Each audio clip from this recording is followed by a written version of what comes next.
Et donc salut à tous, c'est le mec U35. Aujourd'hui on se retrouve pour une vidéo de présentation de ma nouvelle voiture.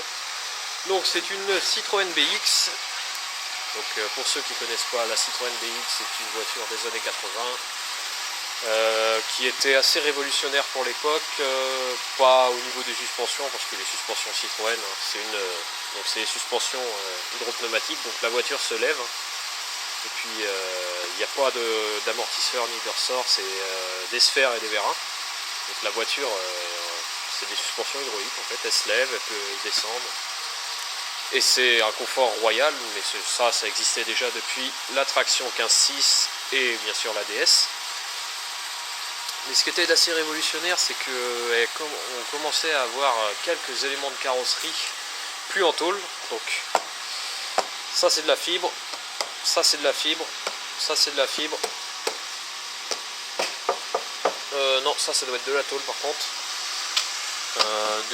Beaucoup d'éléments en fibre, ce qui fait que la voiture était très très légère pour son gabarit. Bon, ça c'est un capot en tôle. Ouais, c'est un capot en tôle, mais beaucoup de BX ont des capots en fibre, mais celle-là c'est un capot en tôle. Donc, ça fait moins d'une tonne.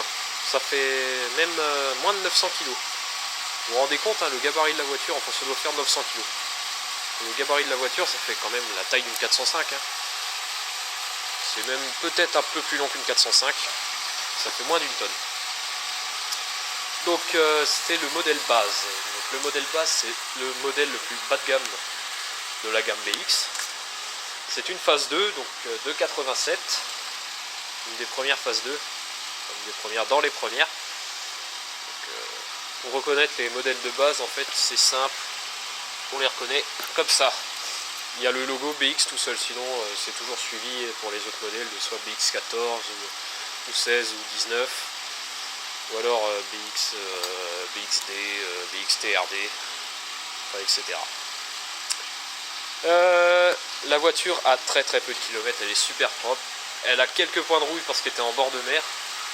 Mais elle a appartenu à un monsieur qui faisait très peu de kilomètres avec. Et il est décédé, sa fille l'a récupéré, il l'a revendu. Et vous voyez, elle a 54 183 km. Et elle avait forcément moins que ça quand je suis allé la chercher, quand je l'ai ramenée. Donc, c'est une... Je sais pas si on va voir. Boîte 4 vitesses. Donc spécifique au modèle base aussi, hein, parce que toutes les autres BX ont des boîtes 5. Peut-être les BX11 ont des boîtes... Oh non, je crois qu'elles ont des boîtes 5 aussi. L'intérieur est impeccable. Pas d'appui-tête, j'en avais mais je les ai virés. Petite histoire. On a eu quelques discussions à propos de ces appuis-têtes sur les forums où je les présenté. Donc BX World et Forum Auto surtout. Bon, enfin... Comme ils voulaient que je garde les appuis-têtes parce que c'est un élément de sécurité, blablabla...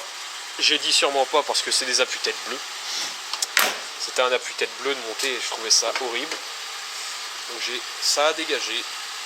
Vous voyez, l'intérieur est nickel. Spécifique aux bases aussi. Tout fonctionne. J'ai eu quelques bricoles à réparer, mais tout fonctionne. Même, je vais vous montrer ça qui est génial avec une BX. C'est le coffre.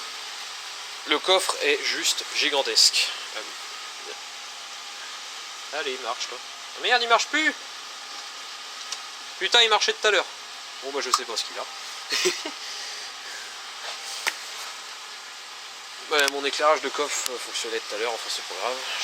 Je reverrai ça après. Hop. Et maintenant, je vais vous montrer ce que vous attendez tous, le moteur, parce que pour le gabarit de la voiture, à votre avis, le moteur fait combien de chevaux? Pensez, au moins, même pour une base, au moins 80 chevaux vu le gabarit de la voiture. Et ben en fait, il en fait 62. Et pour 62 chevaux, je vous jure que ça marche pas mal. Donc c'est le bloc XY, et pas le TU, donc qui était monté dans les Peugeot 104 ZS. Oui, dans les Peugeot 104 ZS, vous avez bien entendu, pas les ZS2. C'était un truc, enfin si c'était le même bloc. La différence avec les ZS, c'est que l'arbre à cam sur les moteurs 62 chevaux est différent, l'allumage aussi, et le carburateur aussi. Donc c'est un carburateur double corps quand même, donc c'est quand même très très nerveux. Et là on peut voir tout ce qui est spécifique au Citroën, donc le réservoir de LHM et tous les tuyaux hydrauliques, les sphères, les vérins. Donc les sphères c'est ça que j'ai à changer. Ce moteur là tourne rond. Il a besoin d'un entretien, c'est tout. Il tourne pas mal. Le code moteur exact c'est XY150A. Je vais vous montrer un petit peu l'accélération, elle est bien chaude de toute façon. On peut voir que c'est quand même nerveux quoi pour 62 chevaux. La 106 c'est pas aussi, elle est là. Elle est pas aussi nerveuse que ça.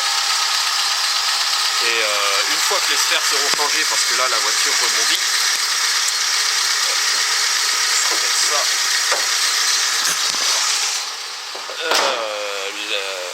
Le confort est juste incroyable dans ces voitures là. Mais bon là, à cause des sphères qu'on lâche de la voiture, elle rebondit quoi. Merde, c'était zoomé.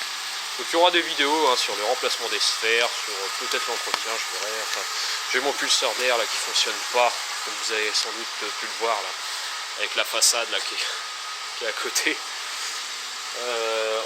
Je réparerai ça et je vous montrerai peut-être ça. Enfin, pour l'instant, là, je vais l'arrêter. Et aussi, j'ai pas les feux d'allumer là, donc le rétroéclairage sur beaucoup de Citroën de cette époque-là, il s'allumait d'office en fait quand on mettait le contact. Là, on entend le clac clac clac. Et en fait, la voiture s'est montée quand je suis monté dedans, parce qu'il y a un correcteur d'assiette automatique. Crac.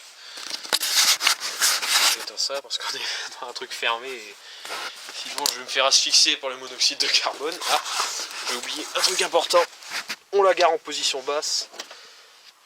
Surtout avec des sphères mortes pour éviter que trop de pression fasse passer les vérins au travers du capot. Et vous voyez, elle descend. Tac. Donc voilà. Bon bah écoutez, on se retrouve pour une prochaine vidéo. La 106, je ne l'oublie pas, hein. Elle est toujours là, ma vieille titine. Je ne l'oublie pas. J'ai d'ailleurs un petit réglage à faire dessus. Ce sera quand même ma voiture de tous les jours. La BX, ce sera la voiture plaisir du dimanche, on va dire. Et puis voilà, bon allez, à la prochaine, salut.